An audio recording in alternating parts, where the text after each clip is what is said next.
lecture series of operating system. In today's session, we are continuing with the topic process management.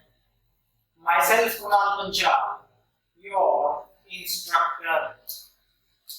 In this particular session, we are going to discuss the last CPU scheduling algorithm, which is nothing but a round-robin CPU scheduling algorithm.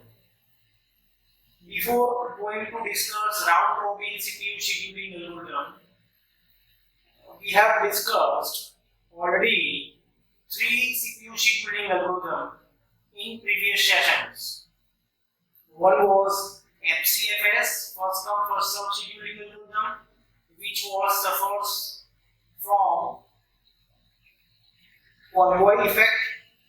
Second, we have discussed shortest job first scheduling algorithm, which was not practically possible to implement. Third CPU scheduling algorithm we have discussed in the previous session was priority based CPU scheduling algorithm. But priority based CPU scheduling algorithm, again, it is not used for general purpose. So in this particular session, we are going to discuss round-robin CPU scheduling algorithm, which is widely used in current scenario. So let us discuss round-robin in detail with the help of example, and once we complete the example, then we will discuss the advantages, disadvantages, and its application. So let us discuss what is round-robin CPU scheduling algorithm. So as far as this scheduling algorithm is concerned, this algorithm is designed for the time sharing system specifically. You know very well what is time sharing, or you can say multitasking operating system. Okay, because we already understood this type of operating system in previous sessions. So this algorithm is basically designed for multitasking or time sharing operating system, in which more than one programs are ready for execution in the ready queue, and they are executed in fixed period of time. How? Let us discuss. So this algorithm is designed for time sharing system where it is not necessary to complete one process and then start another, but to be more responsive and divide time of the CPU among the processes in the ready state. So how this algorithm actually works, to be more responsive.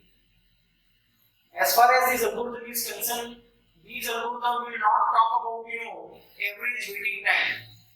It will talk about average response time.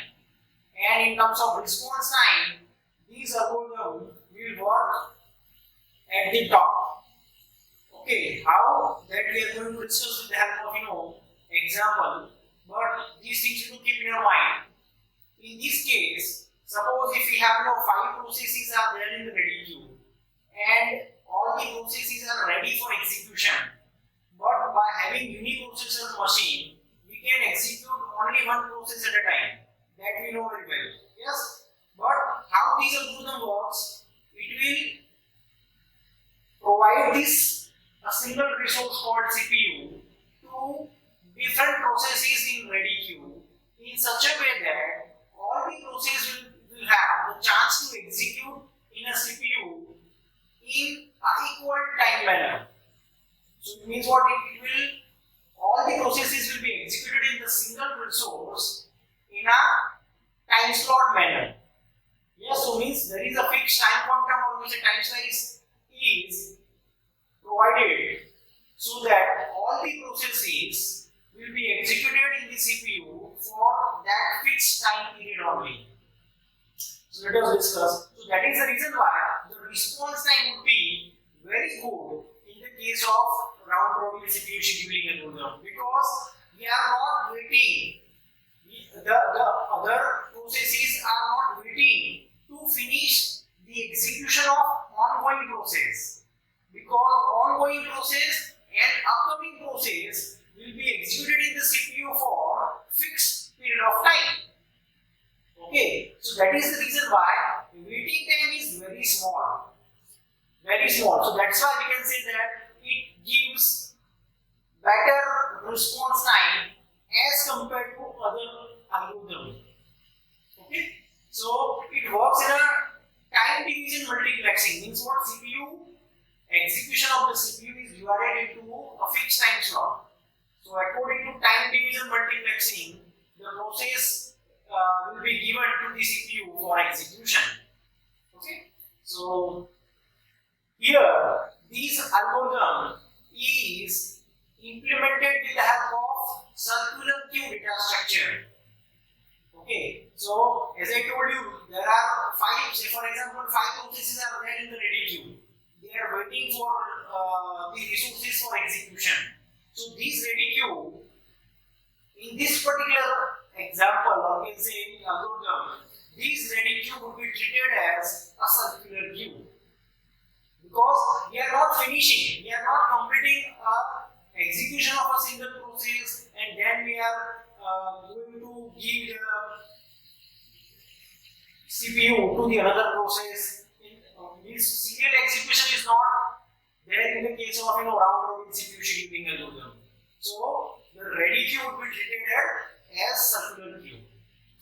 So let us discuss these things with the help of example. But before going to discuss the example, as I told you how it works, so we fix a time quantum or we say time slice. Okay, and exactly this time slice or we say time quantum time, all the process will be executed in the CPU. So we fix a time quantum priorly up to which a process can hold the CPU in one go, in one cycle, or in one way we can say, within which either during this time slot either process terminates, because if process requires less period of time for its execution as compared to time quantum, in that case process will be simply terminated. Okay, like say for example time quantum is to say for example 2 milliseconds we have finalized, but a single process in a queue requires 1 millisecond for its execution. So definitely after 1 millisecond the CPU would be free. Okay, it will not that process will not consume or occupy the CPU resource for 2 milliseconds, because it is not required actually for its execution. Okay, so either a process terminates or process must release the CPU after the time interval, or we can say after the time quantum expires, and re-enter into a circular queue and wait for the next chance. Okay, so this ready queue would be treated as a circular queue. So once a process is given the CPU, once it finishes its task, it will be terminated from the system. But if it do not terminate it or it do not complete its task, in that case, after time slice period or after time quantum period, again it will shift from the running state to a ready state, and again it will wait for the next chance for its execution, because the execution of that process is still remaining. Yes, so in this way, the circular key would be maintained. Okay, so let us discuss these things with the help of example so that the things will be more clear. Okay, and one thing you to keep in your mind, RR stands for round robin, is always primitive in nature. Okay, so it has only one type of flavor, which is nothing but primitive, because after fixed time period, the forceful primition would be performed. So that is the reason why the RR always primitive in nature. Okay, so let us discuss one example. So you can see in this particular table we have a set of processes starting from P0 to P4. Okay, how many processes we have? Total 5 processes we have. Okay, and time quantum is given. As I told you, time slice would be given to you as an input. So time quantum is 2 unit. That is given. How many processes? P0 to P4. And what other things we have as an input? Arrival time of all the processes starting from 0 to 4 respectively, and burst time of the different processes that we have. So that is given to us as an input. So say for example, P0 process arrival time is 0 and its burst time is 5 units. Okay, so that is the initial value which is given to us as an input. Now based on this input, how we can draw the Gantt chart first. In this case, as I told you, RR will not talk about average waiting time. It will talk about average response time. Okay. So definitely we will calculate turnaround time and average waiting time. Okay, for these set of processes, but we will talk about response time only in this case. Okay. Because it is more responsive as compared to the other algorithms that we have. Okay, so as far as this process is concerned, if you want to plot a Gantt chart, so first of all, first thing you have to do is before plot the Gantt chart, what you have to do? So you have to write the content of circular queue first, because these ready queue means what? These are the set of processes we have. P0 to P4, and these processes are available in the ready queue, and ready queue would be treated as circular queue in the case of round robin CPU scheduling algorithm. Yeah, so let us discuss these things in detail. So this at bottommost side we have one Gantt chart based on this set of inputs, but before Gantt chart I have drawn the content of the circular queue in the form of box. So what that content means. So let us discuss each one in detail. So again we need to consider at initial time we need to consider the arrival time, because round robin scheduling algorithm will not work on arrival time, it will not work on burst time, it will not work on priority based scheduling. So the working of round robin is totally different as compared to other existing algorithms. How different? Let us discuss. So at time 0, how many processes we have? Only one process, which is nothing but P0. So P0 can maximum execute in the CPU in one go is nothing but 2 units. Okay. So for 2 units, P0 can execute task. Okay. So P0 will be scheduled for execution. And how much time it requires? Total time it requires 5. So what I will do, instead of putting that stuff in Gantt chart, I will upload first P0 in my circular queue. So P0 I have written. Then I will put P0 in the Gantt chart. Once I put the P0 in Gantt chart, then I will execute the P0 for 2 units of time, because time quantum is 2. So only 2 units I can give the P0 for its execution. So now at 2 units of time, again I need to print the execution of P0. But once I going to do a prediction, okay, so which process will be given? Which process will be given to the CPU for execution? That is totally based on the content of circular queue that we have. Okay, so at time 2, you need to check how many other processes we have that arrived in the ready queue.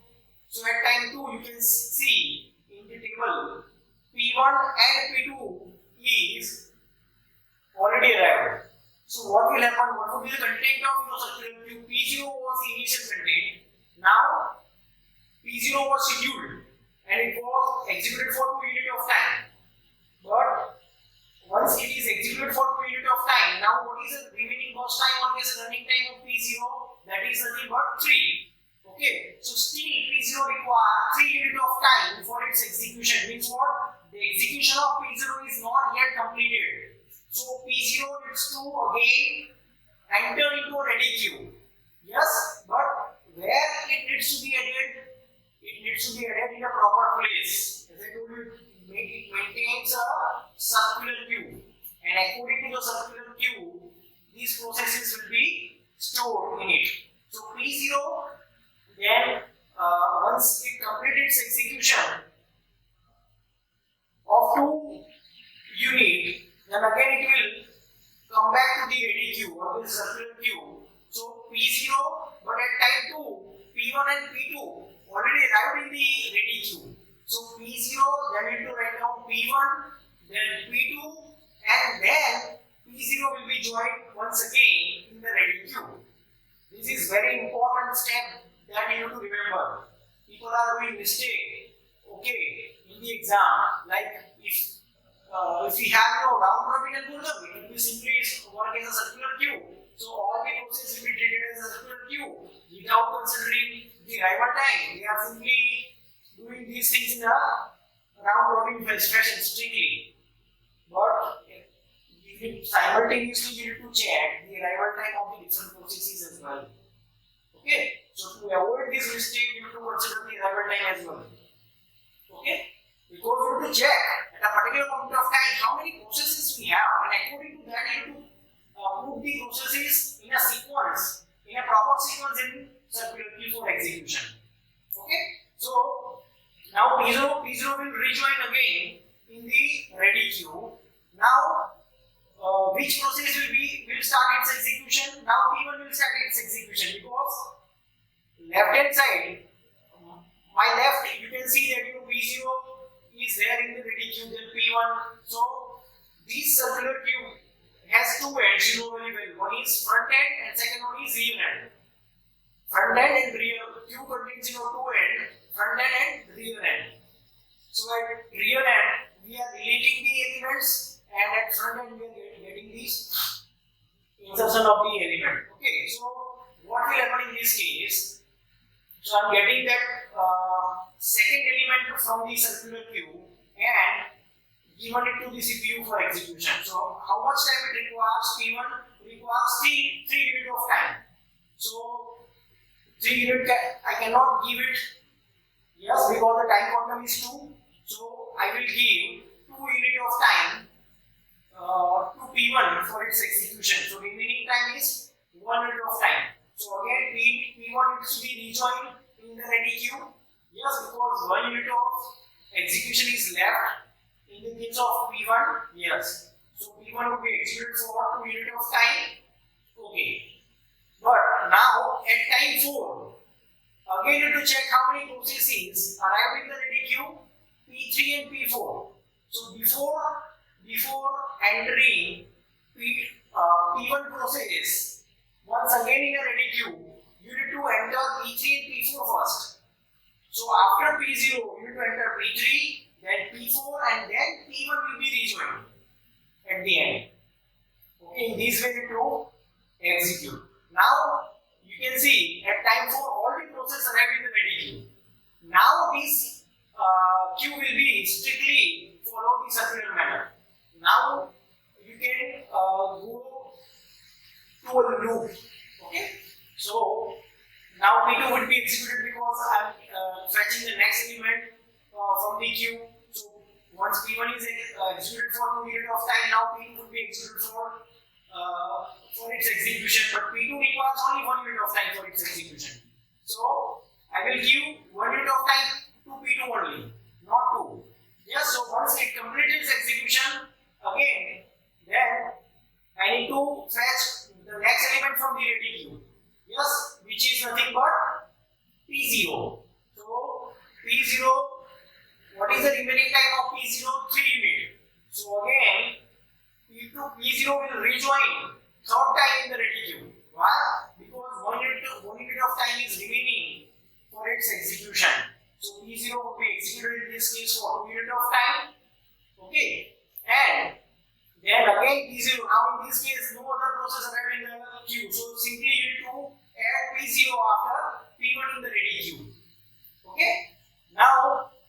the next process P3 would be executed because I am simply picking the upcoming process from the ready queue. So P0 is executed, now P3 will be executed for 2 units of time. So once it is executed, it will complete its execution because it requires 2 units of time. Yes. Now next one is P4. P4 requires 3 units of time. So P4 will be executed for 2 units of time. Then again P4 will be rejoined in the ready queue. Okay, so P4 is rejoined. Now next process is what? P1. Because P1 now the next one is P1. P1 will rejoin. So P1 would be executed for, what is the remaining time of P1? 1 unit. So P1 would be executed for 1 unit of time. Then the second last process is P0 because the execution of P0 was remaining for 1 unit of time. So P0 would be executed for 1 unit of time, and then last element is, or we say process is P4 in the ready queue. So P4 will be executed for the remaining 1 unit of time. In this way, the RR algorithm, or we say round robin algorithm, works. You have to keep this in your mind before putting this Gantt chart. In which sequence you have to pick the process and given to the CPU. That is very important. And if you maintain this circular queue before putting the Gantt chart, before scheduling the process for execution, I am giving you guarantee you will never get a wrong answer if you are calculating this round robin algorithm example in this way. So first of all, you need to maintain one queue, content of queue in a circular fashion, and according to the sequence of processes that based on that sequence we will schedule the process for execution. Okay. Now the things are simple. Whatever we have discussed in the previous algorithm, same way we are going to discuss the turnaround time and waiting time, how we can calculate it. So let us discuss how we can calculate the turnaround. So first, 3 columns contains are as it is. Now turnaround time is equal to end time, or we say exit time minus arrival time. So we can easily calculate from the Gantt chart. 13 minus 0 is equal to 13, and waiting time is equal to turnaround time minus burst time. So turnaround time we have recently calculated for different processes. So 13 for P0 process it is 13 minus burst time is given 5. 13 minus 5 is equal to 8 unit. So in this way you can calculate the turnaround time and waiting time for all the processes. Okay. Now, once you understand the example of round robin algorithm, now we are going to discuss the advantage of round robin algorithm. So as I told you, in terms of average response time, it works best as compared to other existing algorithm as far as RR is concerned. Okay, so in terms of average, because average response time, why average response time is based as compared to other algorithms? Because in this case, we are not completing the execution of a particular process and then we are scheduling the next process from the ready queue. We are not doing like this. We are forcefully doing preemption, okay, and giving the chance to the multiple organization as many processes, okay, for execution in the CPU. Okay, so that's why the response time is very good in the case of RR. Works well in the case of time saving system, as I told you. Specifically, if you are talking about interactive systems or client server architecture. For example, like Google server, at a particular moment of time, there are so many requests arrived in the Google server. So Google server, how Google server works? Google server is not taking a single request at a time and complete its execution, and then it will take your second request, it complete its execution, then third request, complete its execution. In this way, it not works. It works in a RR fashion, means all the process, all the requests would be handled by the Google server simultaneously in such a way that, because at that time only one process can be executed by with the help of your uniprocessor machine.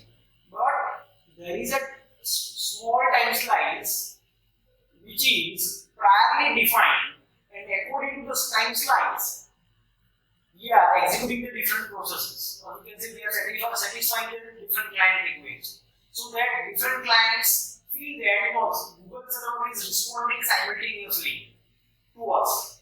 But actually, at that time, only one request is satisfied by the Google server. Yes? So these things should be in your mind. So specifically, when you are talking about interactive systems, or we can say client server architecture, in that environment, RR algorithm works better as compared to the other existing algorithms. Okay. So it is, we can say it is kind of SGF implementation. Means what? If you implement RR algorithm, internally it works like SGF. How? So SGF works based on what? Shortest job first. Means it gives the priority to a shortest process first for its execution. Yes, that we have seen in the case of SGF. But if we are talking about RR algorithm, internally this SGF working is also satisfied. How? Suppose if we have, let us discuss one real life example. Suppose there are 10 students and 10 students are living in a hostel and they are taking food services from the mesh, hostel mesh, okay, on daily basis. So out of 10, suppose 2 people require, for example, 15, we can say rupee for their execution. Some require 2 to 5 rupee for their execution. Some of the students require, say for example, 5 rupees. Okay, so the requirement of different students are different. Yes. So suppose if I am executing, if I am serving the food to a different student in a different way. So for example, if I am serving, for example, a student serving the food to a particular student who require more amount of food as compared to other people or other students, we can say. So if I'm following this nature, once I am satisfying one student, then and then I will switch to the another student to serve the food. In that case, the remaining students waiting time would be more. There are chances, because if the first student require more amount of food, in that case the average waiting time would be higher.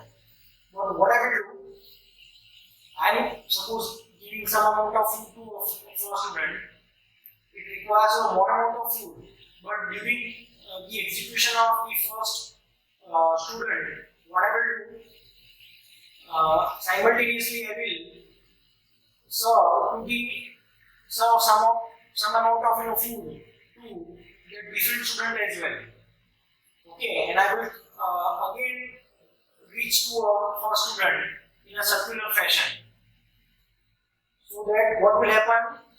The response time, waiting time would be very less, and the response time is very good in this case. Yes or no? So what will happen?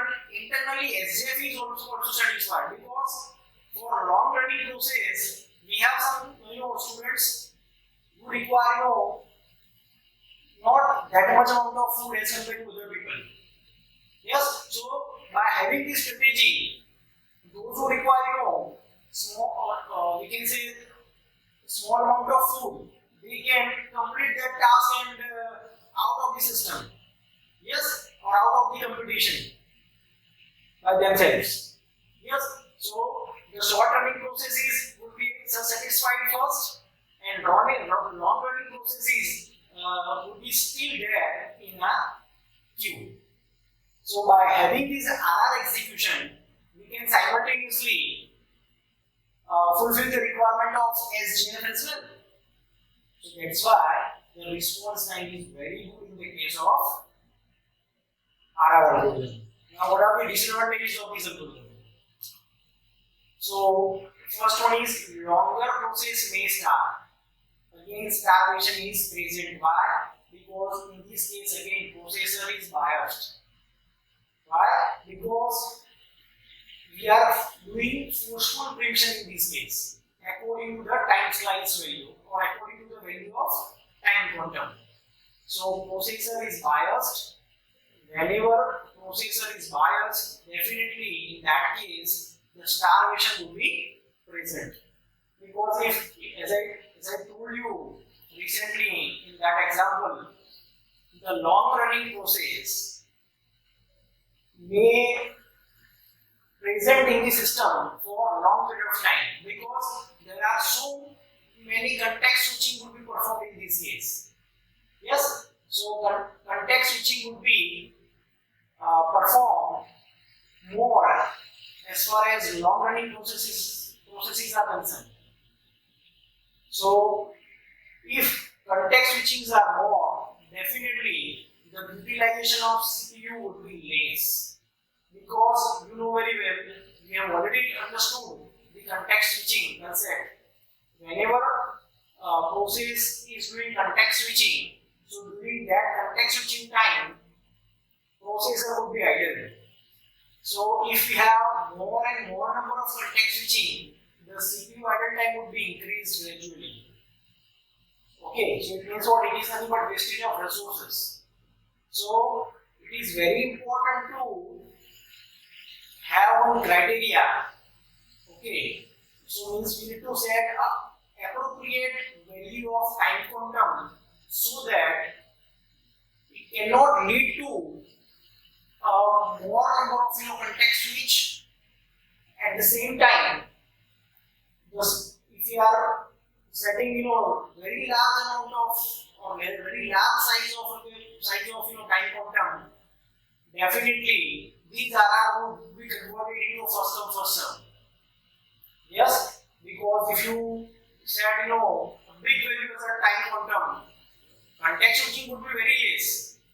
But in this case, the response time would be compromised. Yes, so a proper value of time quantum is very important. It is just like a threshold. So everything is depend on this time quantum value. If you set appropriate time quantum value, not too big, not too small, in that case performance would be very good in terms of response time. So starvation would be there in the case of RR algorithm. So as I told you, performance heavily depends on the time quantum. Totally depends, you can say. If you set appropriate value of time quantum, definitely the performance will be good. But if you not set appropriate, if you set any random value of the time quantum, definitely the performance will be degraded. Okay. Now there is no idea of priority in the case of round robin algorithm. So we are not considering, we are not giving priority to a particular process for execution. So this algorithm fail when we have emergency processes, we can say. During execution of user process, if any emergency process or we say operating system process is required to execute, so definitely that process has to wait until it gets its chance. Yes, so that's why in the case of a priority based scenario, this algorithm fail, or we say it gives a degraded performance. So I hope this was clear to you as far as round robin algorithm is concerned. So in this topic we have understood the working of round robin algorithm, with its example, advantages, disadvantages, and application. So I hope it was clear to you. Thanks for watching this video. See you in the next one.